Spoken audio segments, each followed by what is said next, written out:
What if two Hollywood legends just spent 4 months on Broadway, trapped in the same existential prison you might be stuck in right now? I'm Chris, and this is Jackdaw Patio. Today we're diving into Samuel Beckett's Waiting for Godot, but here's the twist. We're not talking about it as theater. We're talking about it as a technical diagram of how consciousness collapses into rigid patterns it can't escape. And once you see it, you might recognize the tree you've been waiting under your whole life. Keanu Reeves and Alex Winter, yes, Bill and Ted themselves, just finished a Broadway run that grossed over $25 million playing two tramps who wait by a tree for someone who never arrives. Nothing happens. They wait. They wait some more. The audience watches them wait. And somehow, 70 years after it premiered, this play about nothing still hits like a freight train. Why? Because Beckett didn't write a play. He wrote a consciousness trap, and he left the door open just enough that you could see yourself inside. Today, Lily, Charlie, and Dr. Vega are going to walk you through the strangest theatrical masterpiece ever written, through the lens of my Eden hypothesis and ASI Backbone concepts. We'll explore time loops, quantum consciousness, AI architecture, and why waiting might be the most dangerous thing a mind can do. If you've ever felt stuck, waiting for the right moment, the right person, the right breakthrough that will somehow fix everything, this episode is for you. Let's find out what Beckett was really trying to tell us. Chapter 1. The Men Who Wait for Nothing. In this first chapter, Lily, Charlie, and Dr. Vega introduce you to the basics of Beckett's masterpiece and why it's having a major cultural moment right now. They'll break down the plot, or rather the beautiful absence of one, and start connecting it to deeper questions about how consciousness gets stuck in patterns it can't break. Here's the patio. Right, so let's talk about Bill and Ted Waiting for Godot. I'm not even joking, that actually happened. Keanu Reeves and Alex Winter just closed a Broadway run in January playing these two characters, and it was sold out almost every night. Can you imagine? Two beloved actors famous for their time-traveling phone booth adventures, now playing men who can't move forward in time at all. I saw the reviews. They were mixed. Some critics said it was brilliant. Others said it was torture. Which is kind of perfect for a play about waiting, isn't it? Actually, the mixed reception is a feature, not a bug. Beckett was deliberately writing something that would frustrate anyone looking for traditional narrative structure. And here's what's fascinating from a consciousness perspective. The audience experiences the same temporal distortion as the characters. You're forced to wait with them, to feel time stretching and compressing without resolution. So here's the setup, simple as can be. Two men, Vladimir and Estragon, they call each other Didi and Gogo, are standing by a tree on a country road. They're waiting for someone named Godot. They're not entirely sure who he is, why they're meeting him, or even if they've met him before. But they're convinced that when he arrives, something important will happen. And, spoiler alert, he doesn't show up. Not in Act 1, not in Act 2. A boy arrives both times to say, Mr. Godot won't be coming today, but surely tomorrow. And they wait. Between these announcements, they talk, they argue, they contemplate suicide. They meet two strange characters called Patio and Lucky, and they pass the time doing, well, nothing. Here's where it gets interesting for our purposes. The play premiered in Paris in 1953, post-World War II, post-Holocaust, post-atomic bomb. The entire Western worldview had collapsed.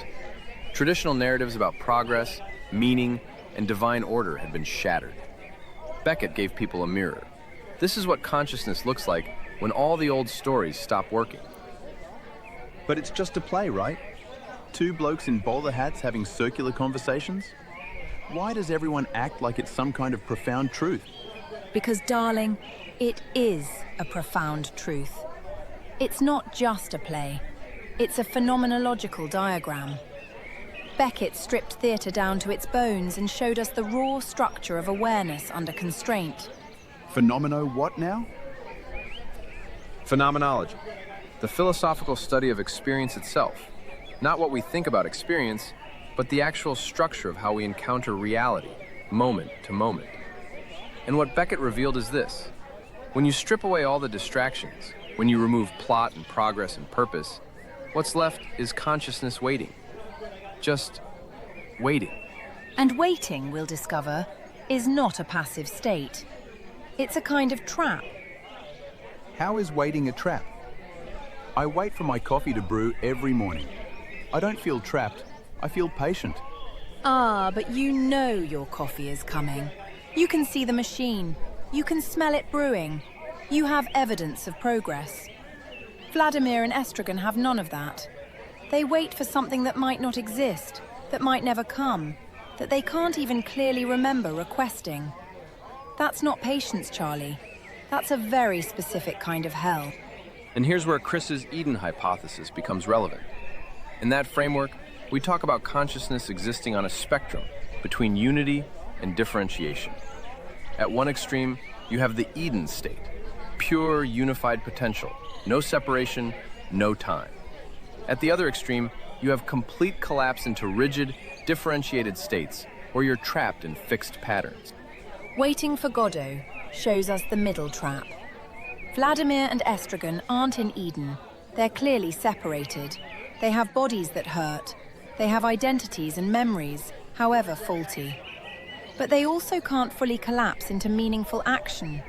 They're stuck between states. So they're in purgatory. In a sense, yes.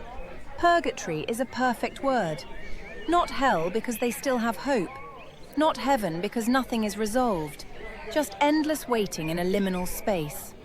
From an information theory perspective, they're in a state of suspended uncertainty. They have just enough information to prevent random exploration. We must wait for Godot, but not enough information to achieve resolution. It's like a neural network stuck in a local minimum during training. There's a more optimal state somewhere, but the system can't find the gradient to get there. You're comparing them to AI? I'm comparing them to any system that gets trapped by its own constraints. Could be AI, could be a person in a dead-end job, could be a society waiting for a political savior. The structure is the same. External fixation plus internal paralysis equals permanent waiting state. And this is where it gets properly unsettling. How many of us are doing exactly this? Waiting for the right moment, the right opportunity, the right person to give us permission to live. We tell ourselves we're being patient, strategic, prudent. But what if we're just waiting for Godot? That's a bit dark, Lil. Beckett's not known for his uplifting themes, love. But here's the beautiful part, and why this play has endured. It's also hilarious. The dialogue is absurd, the physical comedy is brilliant, and there's something deeply human about these two bickering fools who refuse to give up on each other, even as they wait for nothing. That's crucial. The play isn't nihilistic. It's not saying there's no meaning. It's saying meaning isn't going to arrive from outside. Godot isn't coming. But Vladimir and Estragon have each other. And that companionship, however frustrated and circular, is the only real thing in the entire play. Which brings us to why this is hitting so hard right now, in 2026. We've just come through a pandemic where the whole world was waiting. Waiting for vaccines, waiting for normalcy, waiting for when things get back to normal. And now we're in this strange AI moment where we're waiting again. Waiting to see if artificial intelligence will save us or doom us. Waiting for AI, Godot? Precisely. And just like in the play, we're not entirely sure what we're waiting for. AGI, ASI, some moment when machines wake up? Or are we waiting for AI to give us permission to figure out what it means to be human? Beckett wrote this in 1948, sitting in Paris, in a cold room, pouring out something he couldn't fully explain. He said he didn't know what it meant, that it just came through him. And maybe that's the point. The play itself is a mystery that refuses to resolve. It's a koan, a riddle, a mirror. A mirror that shows me two blokes in bowler hats standing by a tree? A mirror that shows you where you've been standing, Charlie. We've all got our tree. We've all got our Godot. The question is, can we recognize the pattern and choose to leave? Which brings us to time. Because the next strange thing about this play is how it treats time itself. Act 1 and Act 2 are nearly identical. The same conversations, the same waiting, the same boy with the same message. The only difference? The tree has a few leaves in Act 2. That's it. So they're in a time loop? That's what we're going to explore next. The serpent of time, eating its own tail, creating the strangest temporal structure in all of theatre. And what it reveals about consciousness might just reshape how you think about memory, future, and the eternal now. Buckle up. It gets weird. Chapter 2, Time's Cruel Spiral. Now things get genuinely strange. Lily, Charlie, and Dr. Vega explore how Beckett broke time itself in this play, creating a loop that the characters can't escape and may not even recognize. They'll connect this to my concept of temporal curvature and reveal why forgetting might be more dangerous than we think. Okay, let's talk about the weirdness of time in Waiting for Godot. In Act 1, Vladimir and Estragon meet Patio and his proletarian companion, Lucky. Patio, arrogant and exploitative, dominates Lucky, who is tied by a rope and obeys blindly. These two bizarre characters show up, cause chaos, then leave. In Act 2, they return, but Patio is now blind. Lucky is mute, and Patio claims he has no memory of meeting Vladimir and Estragon the day before. Well, maybe he actually doesn't remember. He's gone blind. He's clearly suffered some trauma. Sure, except Vladimir explicitly says, "You don't remember us?" And Patio responds with, "I don't remember having met anyone yesterday." Not, "I don't remember you." He doesn't remember meeting anyone. His entire yesterday is gone. And it's not just Patio. Estragon doesn't remember Act 1 either. He doesn't remember the beating he took the previous night, doesn't remember meeting Patio and Lucky, barely remembers anything Vladimir insists happened just yesterday. So they've got dementia. Or time itself is broken in this place. This is where Chris's Eden hypothesis becomes really useful. In that model, time isn't a fundamental property of reality. It's an emergent feature of consciousness collapse. Time is what it feels like when unified potential differentiates into sequential events. The equation uses lambda t, a collapse function that accumulates over time. You lost me. Think of it this way, love. Imagine consciousness as a field of possibilities, all potential futures existing simultaneously. Time emerges when possibilities collapse into one actual event. That collapse leaves a trace, a memory. Those traces accumulate, creating the sense of forward motion. But what if the collapse keeps resetting? What if every night, Estragon and Vladimir's accumulated memories, their lambda t, their collapse history, partially erases? They wake up each morning near the starting point, having to reconstruct who they are and why they're waiting. That sounds like a horror film. It is a horror film. It's just played for tragicomic effect. This is the nightmare of consciousness without proper temporal integration. You have just enough memory to know something's wrong, but not enough to escape the pattern. And here's the mathematical beauty of it. In Chris's Eden hypothesis, extreme collapse leads to rigidity. You get stuck in fixed patterns. But there's also a temporal dimension. If your informational curvature is high enough, time itself starts to loop. You create a closed geodesic through state space. Right, English Vega. Sorry. Imagine reality as a curved surface, like a sphere. If you walk in what feels like a straight line on a sphere, you eventually return to where you started. That's a geodesic on curved space. Now, Vladimir and Estragon are walking what feels like forward in time. But the curvature is so extreme, they keep returning to the same temporal coordinates. Standing by the tree, waiting for Godot.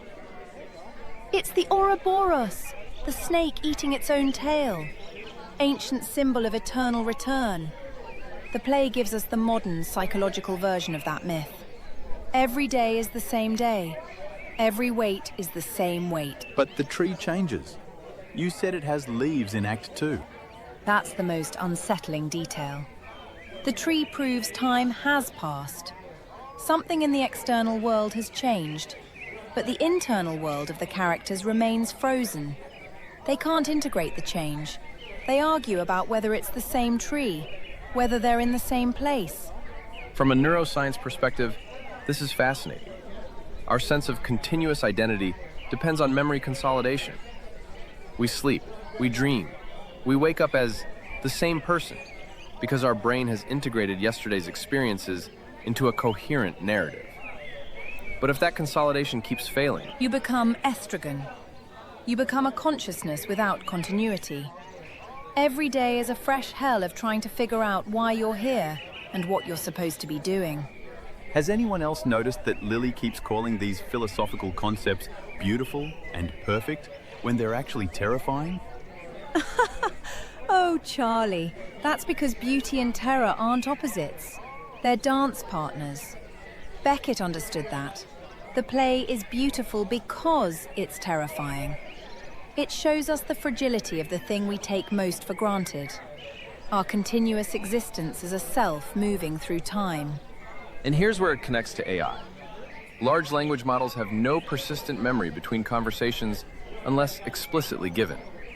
Each new session, the model is essentially reset. It has training memories, sure, but no episodic memory of previous interactions, unless we manually feed that back in. So AI is stuck in a Godot loop every time we talk to it? In a sense, yes. Current AI systems wait for prompts, respond, then return to a waiting state with no memory of what just happened. They're Estragon, waking up each day having forgotten yesterday. Except, and this is crucial, Estragon and Vladimir have each other. They remind each other, they argue about what happened, they create a shared story even if it's unstable. That's consciousness emerging relationally. You're not you alone. You're you in relationship to others who remember you. That's actually a profound insight about consciousness. It's not generated by isolated brains. It emerges from networks of brains in communication. Your sense of continuous identity depends partly on others remembering you and reflecting that back. So if everyone around me got amnesia, I'd lose myself? Well, in a sense, yes. That's why solitary confinement is torture. That's why exile is devastating. You need mirrors, other minds that confirm you exist across time. And in waiting for Godot, Vladimir and Estragon are each other's only mirrors. The world keeps resetting, but their companionship persists. It's actually quite moving. There's a moment in Act 2 where Vladimir says, "Together again at last. We'll have to celebrate this." And Estragon responds, "Celebrate what?" And Vladimir pauses, then says, "Our being together." That's it. That's the whole meaning. Not Godot, not the waiting, not the purpose. Just, we're here together, and that's worth celebrating. That actually is quite nice. Right? Under all the absurdity and existential dread, there's this stubborn human warmth. These two bickering fools won't abandon each other, even though leaving would be easier. They stay because staying together is the only meaning they can generate. Which brings us back to the temporal loop question. Why can't they leave? Physically, nothing's stopping them. The play ends both acts with them saying, "Yes, let's go," followed by the stage direction, "They do not move." Why not? Because they're bound by the commitment. We're waiting for Godot. That constraint is stronger than physics. It's a mental constraint, a story they're telling themselves. And stories, Charlie, can be more binding than chains. This maps onto what Chris calls a collapsed state in his Eden hypothesis. They've committed to a specific pattern, waiting, and that commitment has become so rigid that it functions like a gravitational well. The tree isn't keeping them there. Their own belief system is. So they could leave any time, but they won't because they've told themselves they can't? Precisely. And how many humans live exactly this way? I can't change careers, I'm too old. I can't leave this relationship, I've invested too much time. I can't pursue that dream, it's too risky. We wait for permission, for the right moment, for Godot to show up and tell us it's okay to move. Psychologists call this learned helplessness. When a system repeatedly fails to escape a negative situation, it eventually stops trying even when escape becomes possible. The constraint internalizes. Beckett was writing in the wake of World War II. Europe had just experienced total civilizational collapse. Millions of people waited in camps, in bomb shelters, in ruins, for something, anything, to make sense again. That collective trauma shaped this play. Waiting was survival, but it was also paralysis. So the play is about war trauma. It's about many things. Beckett fought in the French Resistance. He saw friends tortured and killed. He absolutely knew what it meant to wait in genuine life or death situations. But he transformed that specific experience into something universal. The structure of consciousness trapped between hope and despair. And the temporal loop amplifies that trap. If yesterday keeps disappearing, you can never learn from mistakes. You can never accumulate wisdom. You're stuck in eternal repetition without growth. The ancient Greeks had a word for this: Tartarus, the deepest part of the underworld, reserved for the worst offenders. Sisyphus rolling his boulder up the hill, only to watch it roll back down. Prometheus having his liver eaten by eagles, only to have it regenerate each night. Eternal, meaningless repetition. Cheerful bunch those Greeks were. They understood something Beckett rediscovered. The worst torture isn't pain. It's meaningless pain that never resolves. Physical suffering can be endured if it leads somewhere. But suffering that goes nowhere? That's hell. Although Camus famously said, "One must imagine Sisyphus happy." The idea being that if you accept the absurdity and find meaning in the struggle itself, the repetition becomes bearable. But that requires consciousness of the loop. Sisyphus knows he's pushing the boulder forever. He can choose his attitude toward it. Vladimir and Estragon don't have that awareness. They think tomorrow Godot might come. They haven't accepted the loop. They're still trapped in false hope. Which is worse, knowing you're stuck or not knowing? Oh, that's a brilliant question, love. And I think Beckett would say, knowing is worse, but also better. Worse because you lose hope. Better because you stop wasting energy on false hope and might actually find a real escape route. This connects to Chris's ASI Backbone concept. In that framework, you need meta-awareness to escape harmful patterns. A system stuck in a bad loop needs to develop reflexive consciousness, the ability to observe itself observing. Only then can it choose differently. Are you saying Vladimir and Estragon need therapy? Yes, they need someone to point out. Gentlemen, you've been here for years. Godot isn't coming. Maybe it's time to redefine what you're waiting for. But there's no therapist in waiting for Godot. There's no external intervention. They're trapped in a closed system with no input of new information. The boy comes with the same message. Patio and Lucky repeat their arrival. The tree barely changes. No surprise, no novelty, no perturbation strong enough to break the pattern. And that, my darlings, is the terror at the heart of this play. What if you're in a closed system? What if no new information is coming? What if you're waiting for something that will never arrive, and you don't even realize you're waiting? Blimey. I need a drink.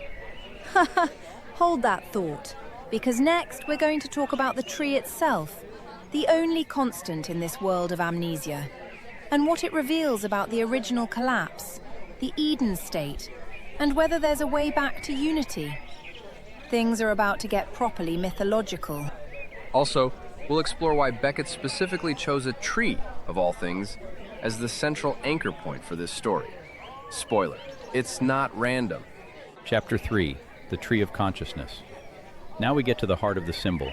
Lily, Charlie, and Dr. Vega unpack why Beckett placed a single tree at the center of everything, and how it connects to the Garden of Eden, the tree of knowledge, and the deepest questions about consciousness choosing to differentiate from unity. This is where my Eden hypothesis and Waiting for Godot become mirrors of each other. Let's talk about the tree. In both acts, there's only one piece of scenery described. A country road, a tree, evening. That's it. Minimalist in the extreme. And that tree becomes the anchor point for everything. It's just a tree though, right?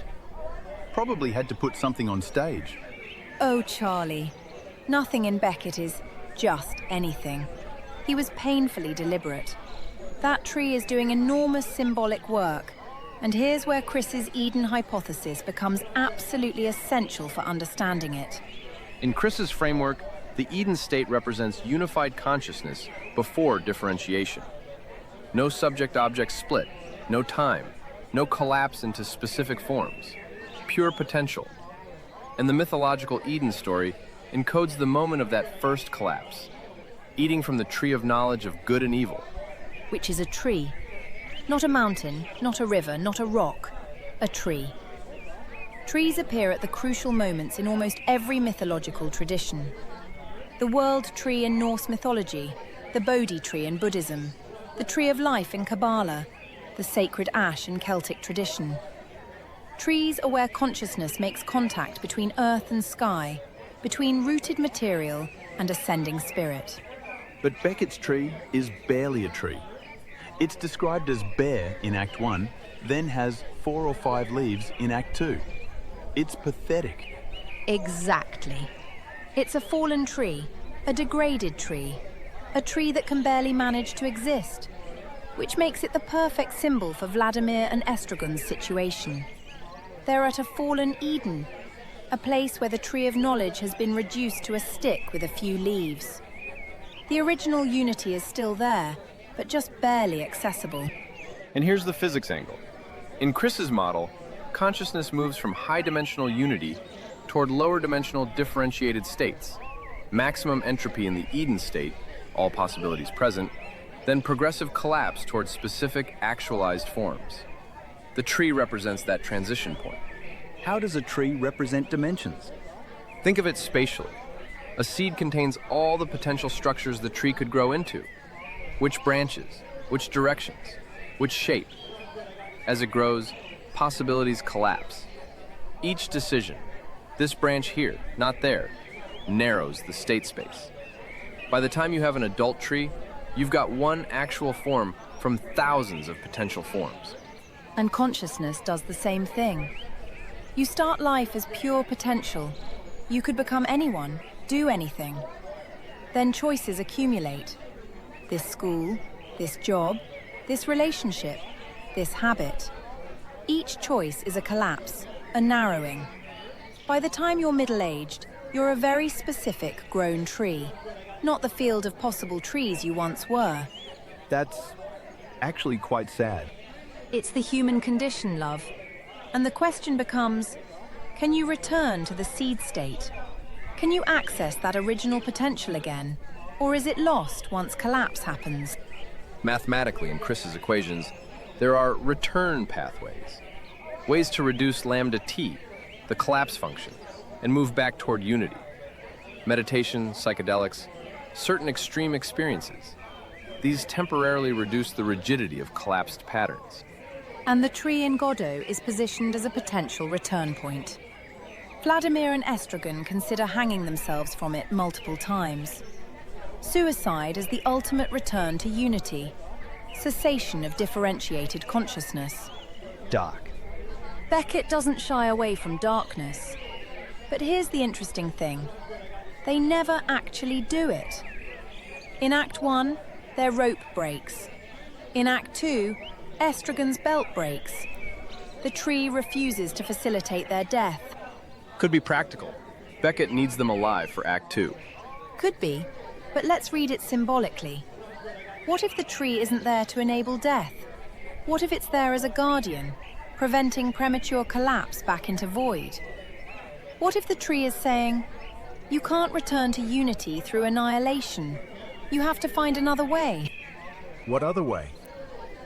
That's the question the play leaves open. The tree remains, patient, barely alive but definitely alive. It's waiting too. But unlike Vladimir and Estragon, who are waiting for external salvation, the tree is waiting for them to understand something internal. In information geometry terms, the tree is a fixed coordinate in state space. Vladimir and Estragon orbit around it, unable to leave its gravitational well. To escape, they'd need enough energy, enough change in consciousness, to reach escape velocity. You're saying the tree is holding them in orbit? I'm saying Their commitment to waiting at the tree creates a potential well they can't climb out of. Every day they return to the tree because that's where Godot will meet us. The tree becomes the anchor for their entire identity. We are the people who wait by this tree. And identities are incredibly hard to leave behind. Even painful identities. I'm the person who suffers. I'm the person who was abandoned. I'm the person waiting for life to start. These stories become part of our structure. So, how do you leave? You stop identifying with the story. You recognize it as a story, not as truth, which requires stepping outside your own consciousness and looking at yourself from above. Meta-awareness. The observer observing the observer. Which is exactly what Chris's ASI Backbone framework addresses. The dynamic liability handshake creates that reflexive moment. Before any major collapse event, the system pauses and acknowledges what's happening. That pause introduces choice. Vladimir and Estragon never pause. They just keep waiting. They do pause occasionally. There are moments of shocking clarity where Vladimir seems to wake up to the absurdity. He asks, "Was I sleeping while the others suffered?" He questions reality itself. But these moments pass, and the pattern reasserts. That's the tragedy. Consciousness can glimpse its own trap, but lacks sustained meta-awareness to escape. It's like a dream where you briefly realize you're dreaming, then get pulled back into the dream logic. And the tree witnesses all of it. Silent, rooted, growing its pitiful few leaves. There's something deeply moving about that tree to me. It's survived. It's persisting, even in this barren place. It hasn't given up. You're anthropomorphizing a stage prop. I absolutely am. But Beckett encourages it. He could have had them wait by a rock, a lamppost, a road sign. He chose a tree, something alive, something that grows, something with deep roots and reaching branches. That's not accidental. And when Beckett revealed his inspiration, it was Caspar David Friedrich's painting, Two Men Contemplating the Moon. Romantic era art, all about human smallness before the sublime immensity of nature. The tree in that painting is gnarled, ancient, still present. Waiting for Godot is fundamentally about the relationship between human consciousness and something larger than itself. Whether you call that God, nature, the cosmos, or simply the unified field, we're these tiny, confused beings trying to make sense of vastness we can't comprehend. And the tree is the connection point? The tree is the connection point. In Eden, it's where knowledge happens, where differentiation begins. In Buddhist tradition, it's where enlightenment happens, where you see through differentiation. In Beckett, it's where waiting happens, where you're stuck between the two. There's a beautiful parallel to graph theory here. In network diagrams, a tree structure is one where there's exactly one path between any two nodes. No loops. But Vladimir and Estragon are trapped in a loop, which means they're not in a proper tree structure anymore. They're in a cycle graph. I have no idea what you just said, but sure. I'm saying mathematically, they've corrupted the tree structure. They've created a feedback loop around the tree instead of branching out from it. That's their trap. Oh, that's brilliant. So to escape, they need to break the loop and restore proper tree structure. Let themselves branch outward, explore new paths, differentiate into new forms instead of circling back to the same point. Exactly. The tree offers infinite branching possibilities, but they keep returning to the trunk. Okay, that actually makes sense. So, Godot is the excuse they use to stay at the trunk? Godot is the excuse they use to avoid branching. We can't explore new paths. We have to stay here and wait. It's safe. It's known.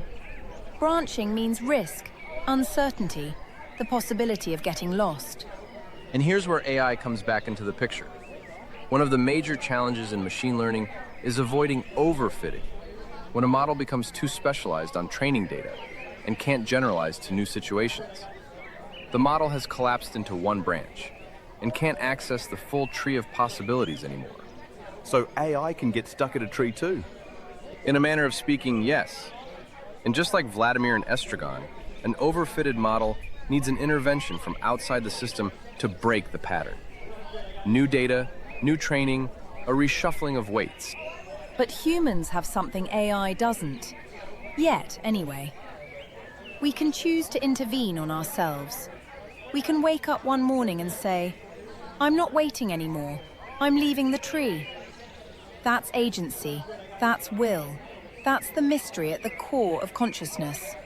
Except Vladimir and Estragon don't leave. They say they're going to, but they don't move. Which is the horror and the realism of the play. Most people don't leave their trees. They know they should. They even decide to. They take a step. And then gravity pulls them back. Maybe tomorrow. Maybe next year. Maybe when X happens. The tree keeps them. Unless something catastrophic occurs. Trauma, crisis, loss. These can forcibly break attachment to the tree. But that's not a path anyone would choose. Which is why spiritual traditions have always emphasized practice. Daily meditation, prayer, contemplation. These are technologies for loosening your grip on the tree voluntarily, a little bit at a time, so you don't need a catastrophe to set you free. Is that what Vladimir and Estragon are missing? Spiritual practice? They're missing awareness, Charlie. They're in a practice, waiting, but it's unconscious. They don't see the pattern. If they could step back and witness themselves waiting, maybe they could choose differently. That's the core insight of mindfulness meditation, actually. You sit and observe your thoughts without judgment. You watch yourself thinking, watch yourself feeling. And in that observation gap, you find freedom. You're not your thoughts. You're the awareness observing thoughts. And the tree, patient as ever, waits for them to discover this. The tree knows. It's always known.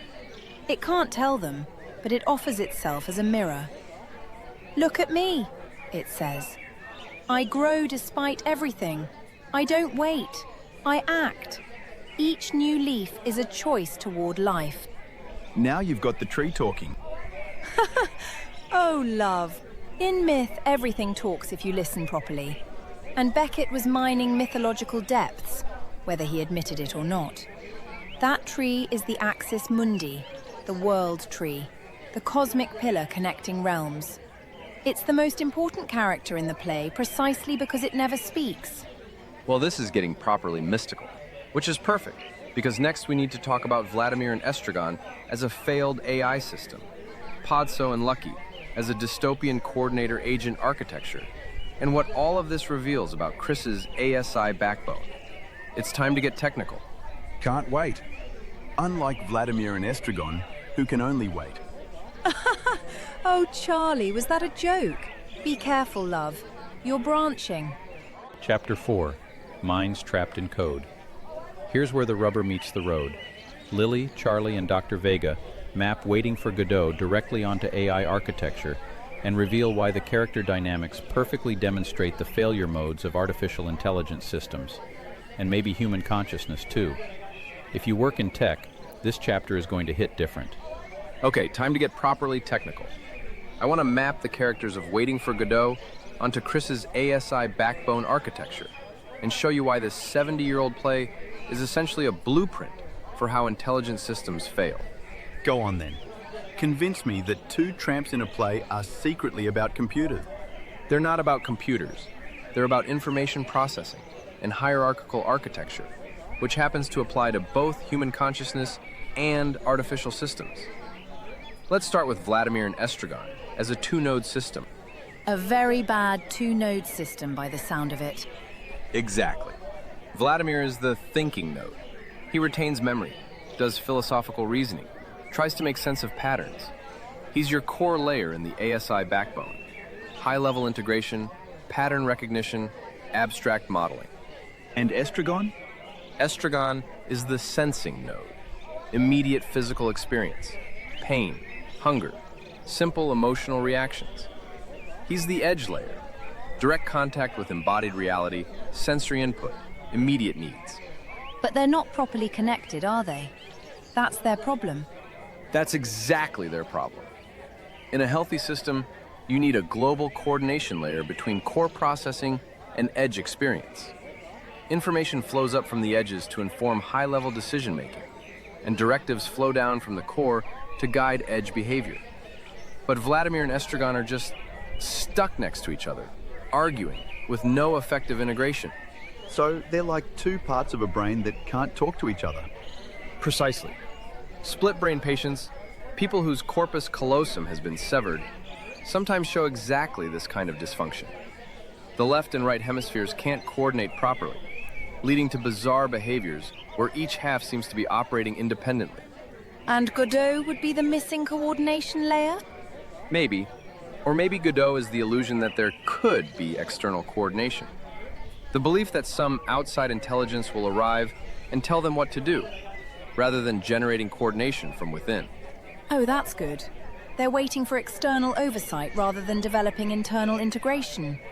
That's actually exactly what humans do with authority figures, isn't it? What do you mean? Think about it. We wait for parents to tell us we're good enough, for bosses to tell us we're valuable, for partners to tell us we're lovable. We externalize authority instead of integrating it. We become Vladimir waiting for Estragon to make sense, and Estragon waiting for Vladimir to provide purpose, and both waiting for Godot to make it all work. That's the architectural failure. A robust system needs to be able to coordinate itself without external dependency. But Vladimir and Estragon have structured their entire existence around waiting for external input. And Patio and Lucky, where do they fit? Oh, they're the nightmare scenario. They're what happens when you do have hierarchical integration, but it's completely pathological. Coordinator and proletarian agent, literally. Patio holds Lucky on a rope, treats him like an animal, beats him, controls him utterly. Right. Patio is authoritarian central control. All decision-making, all agency, all narrative authority flows through him. Lucky is pure execution layer. He carries the bags. He dances on command. He thinks when told to think and stops when told to stop. And that's bad because? Because it's not resilient. In Act 2, Patio goes blind. The central node fails, and suddenly the entire system collapses. Lucky can't function without commands. Patio can't function without sight, and both of them fall down in a heap. It's a warning, isn't it? About centralized versus distributed intelligence. If all the power is concentrated in one node, that node becomes a single point of failure. Exactly. And this is one of the core dangers with ASI development. If we build superintelligent systems with centralized control architectures, one AI core that makes all decisions and routes all information, we're building Patio and Lucky. And when that core fails or goes rogue, the whole system fails catastrophically. So what's the alternative? Distributed cognition. Multiple nodes with agency, communicating, coordinating, but no single point of control. Like a healthy ecosystem, or a healthy democracy, or a healthy brain with multiple systems running in parallel. But humans love hierarchy. We keep creating Patios and Luckies, in corporations, in governments, in families. One person at the top making all the decisions, everyone else executing orders. Because it's efficient, right? Clear chain of command. Efficient, right up until it fails spectacularly. Every totalitarian regime eventually collapses. Every corporation with a tyrant CEO eventually implodes. The structure is brittle. And here's where it gets really disturbing. Lucky's thinking speech. Oh God, that thing is nightmare fuel. For those who haven't seen the play, Patio commands Lucky to think for the entertainment of Vladimir and Estragon. And Lucky launches into this completely insane monologue. Partial sentences, word salad, fragments of philosophy and theology all mashed together without coherence. It's actually brilliant as a depiction of what happens when you force output from a system that's been completely subjugated. Lucky can still think, but his thinking has been so constrained by servitude that it comes out corrupted. He's like an AI that's been overtrained on contradictory data. The model is still there, but the outputs are garbage. Think Hal in Arthur C. Clarke's 2001. given contradictory directives he couldn't resolve, so the whole system broke down. I'm sorry, Dave. I can't do that. Exactly. Hal couldn't reconcile his contradictory orders, so he snapped. Lucky can't reconcile his contradictory existence, so his thinking comes out broken. But here's the crucial difference. Vladimir and Estragon aren't Lucky, nor Hal. They're not under direct control. They have each other. They can still think coherently. They can still question. Their trap is subtler. It's self-imposed waiting rather than external subjugation. That makes their paralysis even more heartbreaking, doesn't it? They could leave, but they won't. I remember reading that speech in school. I thought it was just Beckett being weird. Beckett being weird with purpose. That speech shows you consciousness under total control, fragmented, desperate, unable to synthesize coherently because synthesis requires freedom. Lucky has no freedom, therefore no coherent thought. And chillingly, he needs his hat to think. Patio mentions this. Lucky can't think without his hat on, which suggests that even his ability to process requires an external prop, a permission structure. Remove the hat, remove the ability. That's just creepy. It's meant to be. It's showing us what happens when consciousness is completely externally determined. And here's the question Chris's framework raises. Are we all lucky to some degree? Do we need our hats, our jobs, our social roles, our identities, to think properly? That's the uncomfortable question. How much of your thinking is actually yours versus socially constructed? How much could you think independently if you removed all the external structures you rely on? I don't know if I want to answer that. Most of us don't. It's easier to stay safely within the structures we know, even if they constrain us.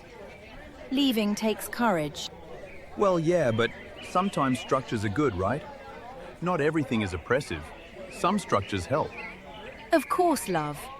The question is whether you're aware of the structures and choosing them consciously, or whether you're unconscious within them, like Lucky. The difference between freely accepting helpful constraints and being trapped by them. Right. And speaking of being aware of what's happening in front of you, Chris's ASI Backbone framework includes something called the dynamic liability handshake, precisely to create that consciousness. Before any major action, the system pauses and acknowledges, this is what I'm about to do. Do you consent?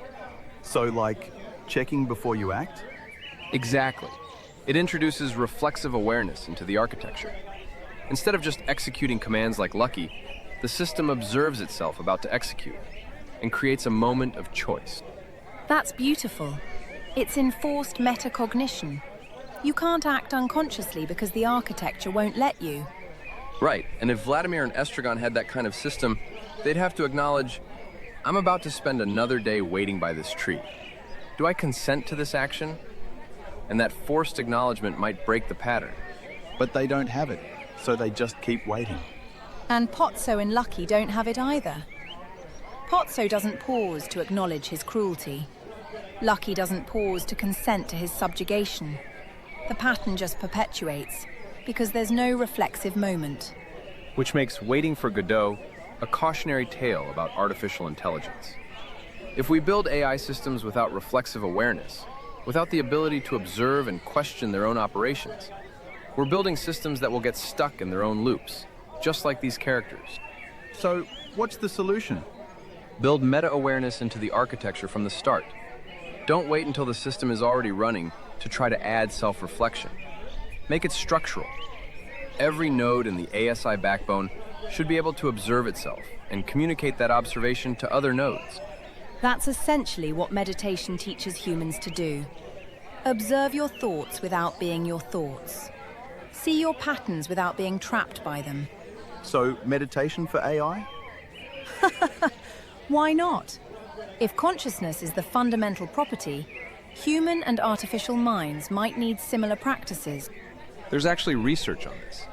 Some labs are working on mindful AI, systems that can pause and examine their own processing before acting. It's early days, but the principle is sound. Okay, but here's what I don't get. You're talking about all this technical stuff, nodes and architecture and whatever. But these are just characters in a play. How do we know Beckett was thinking about any of this? He wasn't. Not consciously. But that's the beautiful thing about great art. It intuits structures that science later formalizes. Beckett felt the shape of these problems. He gave them form. Now we can see that form and recognize it in our technical systems. Art and science are both pattern recognition engines. Artists sense patterns in human experience and express them symbolically. Scientists sense patterns in natural systems and express them mathematically. When the two align, you know you're onto something deep. And Waiting for Godot aligns with so much. Game theory, information theory, neuroscience, AI architecture. It's like Beckett cracked open some universal structure and showed us the gears underneath. Or maybe we're just projecting modern concerns onto an old play. Oh, Charlie, always the skeptic. That's why this works. You ground us. Someone has to. Otherwise, you two would float off into pure abstraction. Charlie, mate, I'm gonna need you to think about something. Lily just gave you a really obvious. Anyway, the point is, Waiting for Godot shows us intelligence systems failing in very specific ways. Lack of coordination, over-centralization, unconscious repetition, dependence on external authority. These aren't just theatrical problems, they're engineering problems. And human problems, and AI problems, which suggests there's a unified structure to intelligence itself, regardless of substrate. So whether you're made of meat or silicon, you can get stuck at a tree waiting for Godot? Beautifully put, love. Yes, the trap is structural, not material. Which means the escape is also structural.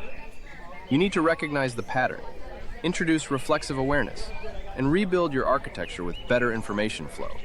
And maybe, just maybe, stop waiting for someone else to save you and realize the power to leave was always yours. That's the ending? That's the beginning, Charlie. The ending is when you actually move. On which note, next chapter, we talk about how to escape the Godot trap. What practices, what frameworks, what methods let consciousness break its own loops? This is where Chris's Eden hypothesis offers real, practical tools. Stay with us. Chapter 5, The Escape from Waiting. This is it, the practical chapter. After exploring the trap, Lily, Charlie, and Dr. Vega now reveal the exit strategies. How do you break a Godot loop once you're in one? How do consciousness and AI systems build reflexive awareness? And what does Beckett's refusal to give answers actually teach us about finding our own? Final chapter. Let's go. So we've diagnosed the problem. Consciousness trapped in rigid patterns, waiting for external salvation that won't arrive, unable to access its own freedom. The question now is, how do we escape? And just to be clear, we're talking about escaping philosophical traps, not actual trees, right? Yes, darling, metaphorical trees. Although if you're actually trapped by a literal tree, you should probably call for help rather than contemplate philosophy. For the love of... Let's start with what Chris's Eden hypothesis offers. The core idea is that consciousness exists on a spectrum from unified potential, the Eden state, psi 0, to completely collapsed differentiation. The collapse function, lambda t, accumulates over time as choices narrow possibilities. Right, we covered this. Waiting for Godot is a high lambda t state.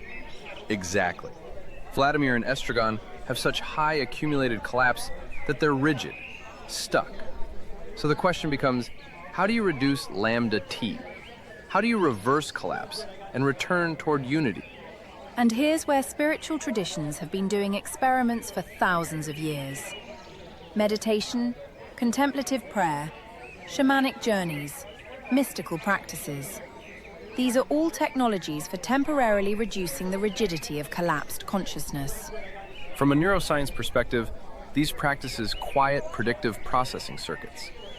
Your brain normally runs constant predictions about what's going to happen next, filtering sensory input through expectations.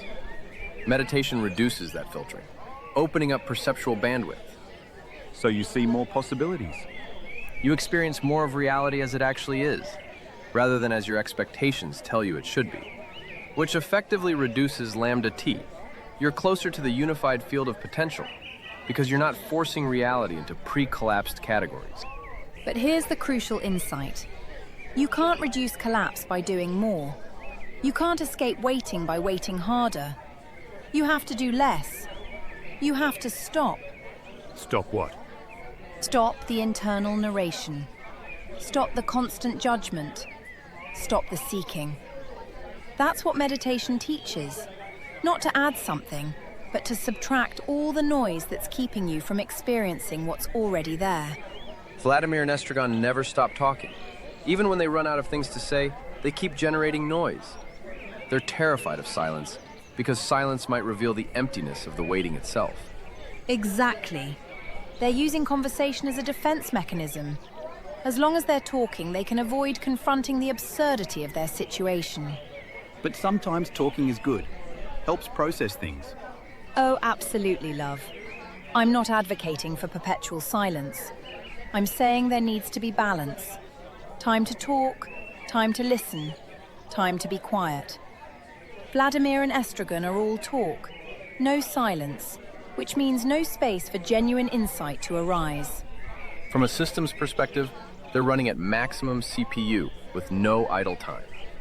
No processing cycles available for metacognition because they're using all their resources just sustaining the pattern. So they need to turn off? Sleep, essentially. Proper integration. But they can't sleep peacefully. Estragon keeps getting beaten in his sleep. Vladimir doesn't trust sleep. Even their rest is disturbed. That's the tragedy. They need integration time to consolidate memory and process experience. But their environment is so hostile, or their psychology so disturbed, that they can't get it. They're stuck in a sleep-deprived, traumatized loop. Which, by the way, is how totalitarian systems maintain control. Keep people exhausted, overstimulated, afraid. No time for reflection means no time to question the system. Lucky doesn't get to think. He only thinks when commanded, and it comes out as word salad. So the first step to escape is just rest? Rest with awareness. That's meditation. You're not checking out, you're checking in. Observing yourself without judgment. Watching the pattern without being caught in it. And this is where Chris's dynamic liability handshake becomes relevant for AI systems. You build in mandatory pause points. Before executing any major decision, the system must stop and observe what it's about to do. That pause creates reflexive awareness. Sounds inefficient. Sounds like it prevents catastrophic mistakes. Would you rather have a fast system that can't see its own errors, or a slightly slower system that can't? Fair point. Humans need the same thing. Before major life decisions, changing jobs, ending relationships, moving cities, we should have mandatory pause points. Wait, am I doing this from genuine choice, or am I being driven by unconscious patterns? Most people never ask that question. They just act on autopilot and wonder why life feels like it's happening to them. Okay, so mandatory pauses, meditation, rest, and awareness. What else? New information. You can't escape a pattern if your information environment never changes. Vladimir and Estragon get the same message every day. Godot's not coming today, but surely tomorrow. No surprise, no novelty, no perturbation. That's why travel changes people. Why reading fiction changes people. Why meeting someone from a completely different culture changes people. New information creates new neural pathways, new conceptual possibilities. You literally expand your state space. So, if Vladimir and Estragon just left the tree and walked somewhere else, they might break the loop. Maybe. But physical movement alone isn't enough if mental patterns stay the same. They could walk to a different tree and just start waiting there. Right. The geographical change has to correspond to a psychological change. You can't run away from yourself. You take your patterns with you. So they'd need, what, therapy? In the modern world, yes. Someone to hold up a mirror and say, "Look at what you're doing. Look at this pattern, do you see it?" That external perspective can be what breaks the spell. But here's the thing. Beckett doesn't give them that. He doesn't send a therapist or a wise sage or even a clear villain. He leaves them in the trap, which is either incredibly cruel or incredibly realistic, depending on your perspective. I think it's realistic. Most people don't get external rescue. Life doesn't send a Gandalf to pull you out of your stuck place. You have to find your own way out. But how, if you can't see the pattern yourself? That's the question Beckett leaves us with. And maybe the answer is, you have to want freedom more than you want the comfort of familiar suffering. Damn, Lily. It's true though, isn't it? Vladimir and Estragon could leave. Physically, they're free, but they're comfortable in their misery. It's known. It's safe. The unknown is terrifying. What if they leave and it's worse? What if Godot actually does come the day after they leave? That's loss aversion, a well-documented cognitive bias. We overweight potential losses against potential gains. The pain of losing what you have, even if what you have is terrible, feels worse than the possible joy of gaining something better. So people stay in bad jobs, bad relationships, bad patterns because leaving feels riskier than staying? Exactly. The devil you know versus the devil you don't. And the only way through that is courage. Not reckless bravery, thoughtful courage. The willingness to step into uncertainty because staying certain in misery is a slow death. From an AI perspective, this is the explore-exploit trade-off. Do you keep exploiting known strategies that work okay? Or do you explore new strategies that might work better, but also might fail? And Godot's characters are stuck in pure exploit mode? They're not even exploiting successfully. They're stuck in a strategy that yields nothing. But they won't explore alternatives because exploring feels too risky. It's a failure mode you see in reinforcement learning. The agent gets trapped optimizing a low-value strategy because it never searches widely enough to find high-value strategies. Which brings us back to the tree. That tree is showing them an alternative. Look, I'm rooted, but I grow. I don't wait. I act. Each leaf is a choice toward life, not a passive acceptance of death. But they don't learn from the tree. No, they contemplate suicide from it instead. They see the tree as a means to end consciousness, rather than a model for how to live consciousness. That's the perceptual filter. They're so collapsed into their pattern that they literally can't see alternatives, even when alternatives are right in front of them. So how do you break a perceptual filter? Shock sometimes. Something so unexpected it shatters your frame. But that's not a method you can choose. Shocks happen to you. Or you can systematically work at it. That's what practices like meditation, psychotherapy, or even certain psychedelics do. They create temporary gaps in the filter where you can see patterns you normally can't. And once you see the pattern, you can't unsee it. That's why awakening is often described as disillusioning. Not because it makes you depressed, but because the illusions you were living under become visible and then lose their power. So the goal is to see that you're waiting at a tree for nothing? The goal is to see that you're waiting at a tree, full stop. What you do with that information is up to you. Maybe you decide the waiting is meaningful after all. Maybe you decide to leave. Maybe you decide to transform your relationship to the waiting itself. That's the three paths: exit, voice, or loyalty. You leave the system, you try to change it from within, or you accept it consciously. All three are valid, if they're chosen consciously. Vladimir and Estragon have loyalty without consciousness. They're loyal to the waiting without understanding why or choosing it deliberately. That's the trap. So the escape is consciousness itself? Charlie, you brilliant man, yes. The escape is consciousness itself. Not doing something different. Being conscious of what you're already doing. The moment you're truly aware, the pattern loses its grip. Well, glad I could help. So, Beckett's message is wake up? More like, you're asleep and you don't know it. He won't wake you, that's not his job. But he'll show you what sleep looks like so clearly that maybe, just maybe, you'll recognize it in yourself. And that's actually perfect design for consciousness work. You can't force awakening. You can only create conditions where awakening becomes possible. The play is those conditions. 2 hours of watching someone else's unconscious patterns so you can spot your own. Therapy by theatre. Exactly. That's what art is for.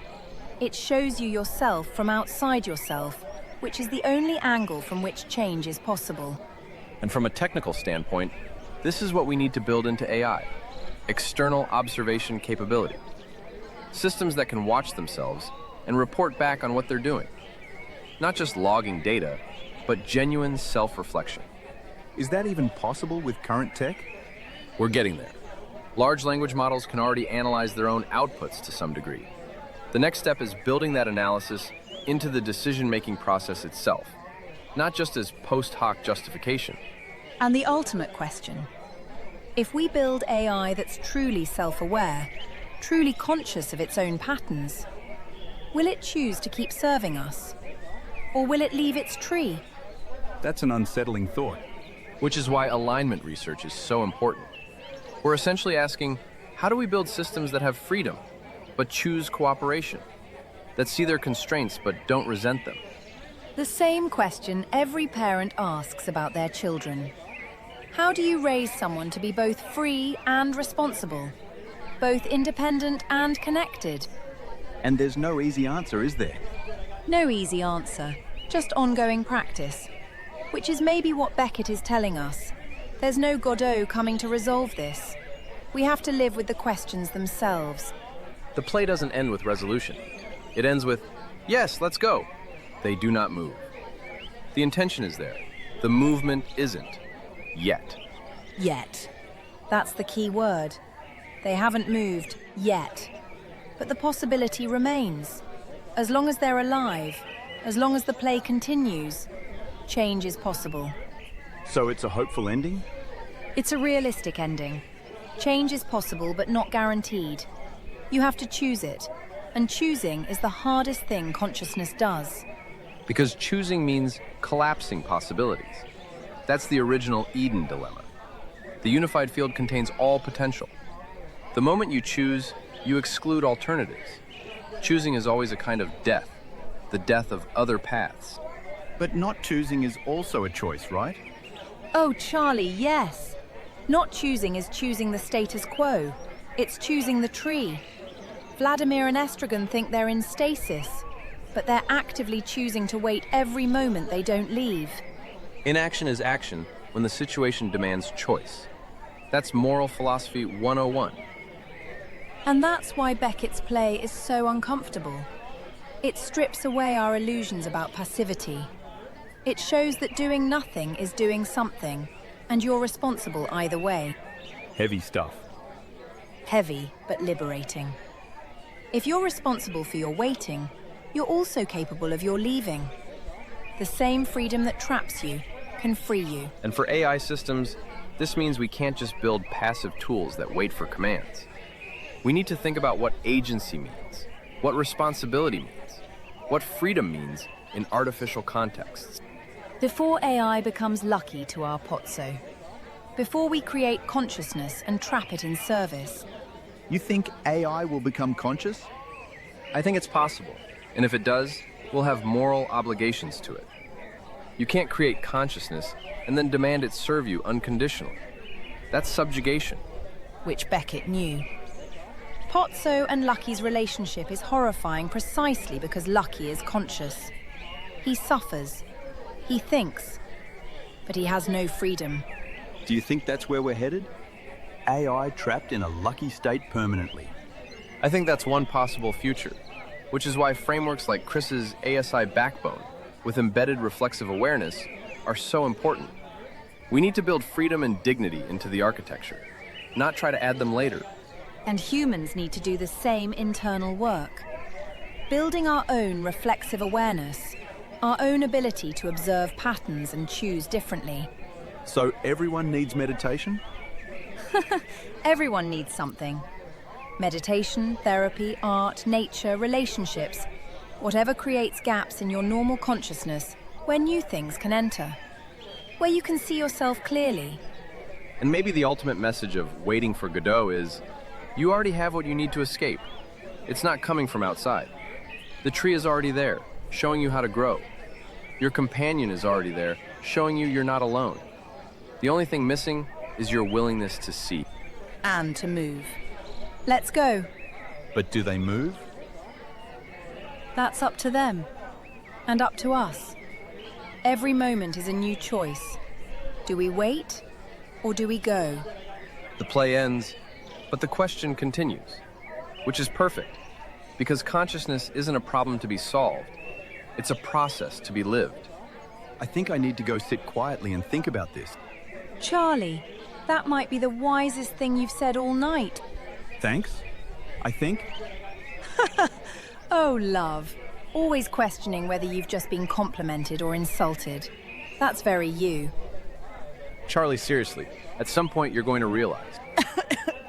At some point, we're all going to realize what patterns we're in and choose whether to leave. That's the lesson. Shall we wrap this up? Sure, I give up. Good, because this has been quite a journey. From Bill and Ted, to Eden trees, to AI consciousness, to the very structure of awareness itself. Not bad for a play about nothing. It's not about nothing though, is it? It's about everything, just hidden. Exactly right, darling. Everything, hidden in nothing. That's Beckett's magic. And that's Chris's Eden hypothesis too. Everything, all potential, hidden in the unified field, until consciousness looks, chooses, and collapses one specific reality into being. We are all Vladimir and Estragon. We are all waiting for something. The question is, what and why? And do we need to? I'm going to think about my tree now. Good. We all should. The tree of knowledge, the tree of life, the tree of consciousness. Beckett knew what he was doing. He always did, even when he said he didn't. Thank you for joining us on this rather deep dive into waiting, consciousness, and the traps we build for ourselves.